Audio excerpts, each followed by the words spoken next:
Subscribe कीजिए net cracker के channel को और प्रेस कीजिए बेल आइकन को लेटेस्ट वीडियो वॉच करने के लिए सबसे पहले।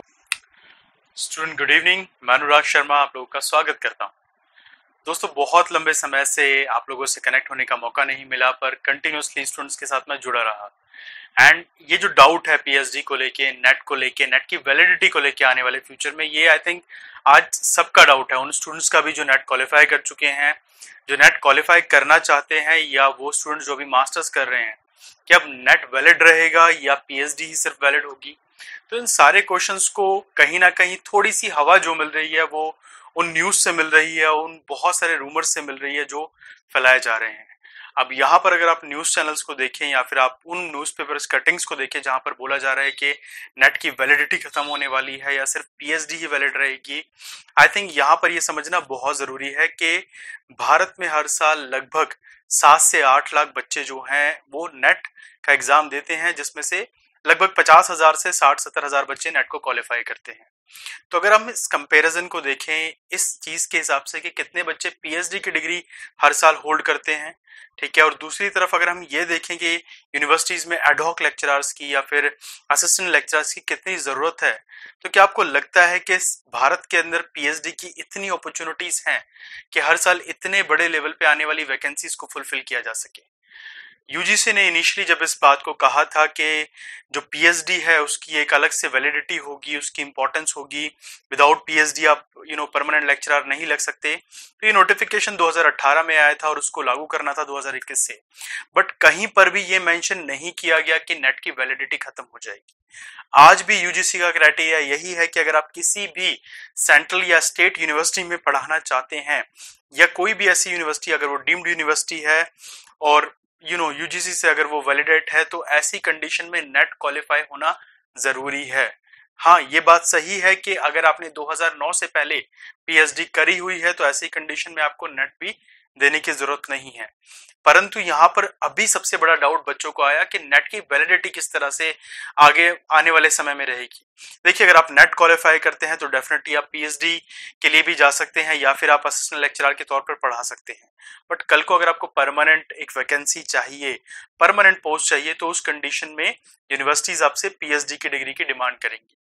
अब ये तो एक क्वेश्चन हो गया जहां हम ये समझ गए हैं कि पीएचडी की एक अलग जगह है, अलग लेवल है, उसको किस तरह से अटेंड करना है ये भी समझना जरूरी है।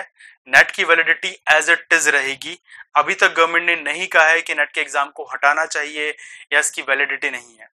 दूसरी तरफ बात आती है पीएचडी की। जब से ये रूल आया और इसकी बात होने लगी तो सबसे बड़ा क्वेश्चन ये था कि पीएचडी होती क्या है, कहां से करी जाए, किस तरह से रिसर्च की जाए। अब देखिए, जो बच्चे रेगुलर एकेडमिक्स का पार्ट हैं वो अच्छे से जानते हैं कि रिसर्च क्या होती है, थीसिस कैसे बनाई जाती है, सबमिशन क्या होता है, पूरा प्रोसीजर। पर वो स्टूडेंट जो ओपन यूनिवर्सिटी से पढ़े हैं, मान लीजिए अगर कोई इग्नू से पढ़ के आया है, सोल से पढ़ के आया है, जिनका रेगुलर इंटरेक्शन इतना अच्छा नहीं है एकेडमिक्स में, उनको शायद पता ही नहीं होता कि पीएचडी के लिए पढ़ना क्या होता है। और अगर आप पीएचडी एग्जाम्स देखें कुछ यूनिवर्सिटीज के, तो उनका लेवल बहुत टफ होता है। और ऐसे बच्चे जो ओपन यूनिवर्सिटीज से आए हैं, हिंदी भाषी बच्चे हैं, उनके लिए सब चीजें बहुत कॉम्प्लिकेटेड हो जाती हैं। कई बार ऐसे बच्चे फिर पीएचडी करने के लिए कुछ प्राइवेट यूनिवर्सिटीज की तरफ या कुछ छोटी मोटी यूनिवर्सिटीज की तरफ भागते हैं। तो यहाँ पर बच्चों के एक तरह से आप कह सकते हैं उनके साथ धोखा होने के भी चांसेस बहुत ज्यादा रहते हैं। और प्राइवेट यूनिवर्सिटीज की अगर मैं बात करूं तो भारत सरकार हर साल एक लिस्ट देती है कि कितनी यूनिवर्सिटी वैलिड है, कौन सी यूनिवर्सिटी वैलिड नहीं है। अगर आप मान लीजिए, आप फॉर एग्जांपल अगर किसी सब्जेक्ट है, लॉ की मैं बात करता हूं, आप लॉ में पीएचडी करना चाहते हैं और ये लॉ की पीएचडी करने के लिए आप किसी एग्रीकल्चर यूनिवर्सिटी को चूज करते हैं जिसके पास लॉ जो है बेसिक सब्जेक्ट ही नहीं है, वो सारी फैसिलिटी नहीं है उस पीएचडी को कंडक्ट कराने के लिए, या फैकल्टीज नहीं है उसके पास। तो ऐसी कंडीशन में अगर कोई भी यूनिवर्सिटी उठा के आपको डिग्री देती है पीएचडी की, तो वो वैलिड डिग्री नहीं होगी। हाँ, एक और प्रॉब्लम आपको होगी कि इस तरह की यूनिवर्सिटीज आपसे बहुत बड़ा अमाउंट फीस के तौर पर ले लेती है। तो एक तरफ तो आप फाइनेंशियली पूरी तरह से एग्जॉस्ट हो जाते हैं, दूसरी तरफ आपकी जो डिग्री है वो भी वैलिड नहीं है। तो इन शॉर्ट, आपने जितना टाइम उस डिग्री को गेन करने में लगाया, दैट इज टोटल वेस्ट।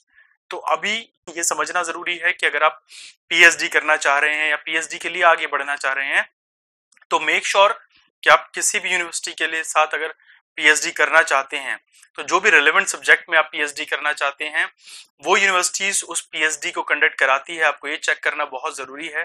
ये इंफॉर्मेशन आपको उस यूनिवर्सिटी की वेबसाइट पे, यूजीसी की वेबसाइट पे इजीली अवेलेबल हो जाएगी। सेकंड थिंग, आपको ये भी चेक करना होगा कि कहीं यूनिवर्सिटी ब्लैक लिस्टेड तो नहीं है। क्या ऐसा तो नहीं है कि सरकार ने उस यूनिवर्सिटी को ब्लैक लिस्टेड करा हुआ है? तो ऐसे में आपके पैसे भी फंस जाएंगे। और सेकंड, इसके बाद एक और पॉइंट यहाँ पर जरूर मैं ऐड ऑन करना चाहूंगा। अभी बच्चे एग्जाम कब होगा इस चीज को लेके भी बहुत ज्यादा टेंस है, क्योंकि फॉर्म आया, फॉर्म फिल किया, उसके बाद ये था कि एग्जाम कंडक्ट होगा, एग्जाम कंडक्ट नहीं हुआ, डेट भी निकल गई एग्जाम कंडक्ट होने की, अभी तक कोई नोटिफिकेशन यूजीसी की तरफ से नहीं है। तो बच्चे सोच रहे हैं कि क्या एग्जाम होगा या पोस्टपोन कर दिया जाएगा, क्योंकि अभी जो एग्जाम होना था ये भी दिसंबर 2020 का एग्जाम था जिसको अब कंडक्ट कराया जा रहा था 2021 में। तो फिर 2021 वाले एग्जाम का क्या होगा? तो स्टूडेंट एज सच जिस तरह से कोरोना के केसेस बढ़े, एग्जाम पोस्टपोन हुआ, बट अभी थर्ड वेव को लेके जो इशू है, देयर आर अ चांसेस कि एग्जाम से रिलेटेड कोई भी नोटिफिकेशन अगर आता है तो वो अगस्त या सितंबर में आए, क्योंकि अगर एक नोटिफिकेशन अगस्त सितंबर में आएगा तो ऐसी कंडीशन में एग्जाम कंडक्ट होगा या तो अक्टूबर में या फिर दिसंबर में। इन शॉर्ट हमें ये मानना पड़ेगा कि एक साल का पूरा साइकिल जो है वो आगे के लिए शिफ्ट हो जाएगा। तो अभी तक कोई भी as such information, direct information UGC ने नहीं दी है, बट जो सोर्सेस हैं उनसे हम लोग यही समझ पा रहे हैं कि अभी तक सरकार ने किसी भी तरह के रेगुलर एग्जाम को, स्पेशली ऐसा एग्जाम जहां इतने बड़े नंबर में स्टूडेंट्स गैदर होते हैं, उसकी परमिशन सरकार अभी देने वाली है। बिकॉज आप लोग न्यूज से अवेयर हैं, ये सुनने में आ ही रहा है कि जो थर्ड वेव है it is possibly can hit in अगस्त और इन सितंबर। तो ऐसी कंडीशन में देयर आर चांसेस कि सरकार कोई भी रिस्क नहीं लेगी। अगर आप नेट के लिए प्रिपेयर कर रहे हैं तो अपनी प्रिपरेशंस को एज इट इज आप रखिए, पूरे बूस्ट के साथ आगे बढ़ते रहिए और जितना पहले किया है उससे ज्यादा अच्छा करने की कोशिश कीजिए। नेट किया है तो इस बार जेआरएफ के लिए कोशिश कीजिए, नेट नहीं हुआ तो नेट के लिए आपको अच्छा खासा समय मिल गया है। And at the last of video मैं पहले वाले पॉइंट को दोबारा रिपीट करूंगा, पीएचडी मैंडेटरी हो चुकी है बट नेट की वैलिडिटी एज इट इज रहेगी। सरकार चाहती है कि आप हायर एजुकेशन में और अच्छा परफॉर्म करें, तो सरकार कहती है कि आप नेट दीजिए, एकेडमिक्स के साथ जुड़िए, या तो पढ़ाने लग जाइए या पीएचडी की लाइन में चले जाइए, पीएचडी कीजिए आगे। बट जो पर्पस है वो सिंपल सा है कि एकेडमिक स्टैंडर्ड्स को बढ़ाना है, और इसीलिए नेट और पीएचडी अभी इस समय दोनों वैलिड है। आई होप कि ये सारी इंफॉर्मेशन, ये सारा डिस्कशन आप लोगों के लिए बहुत हेल्पफुल रहेगा।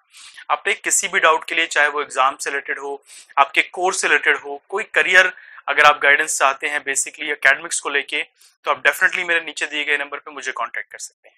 धन्यवाद दोस्तों।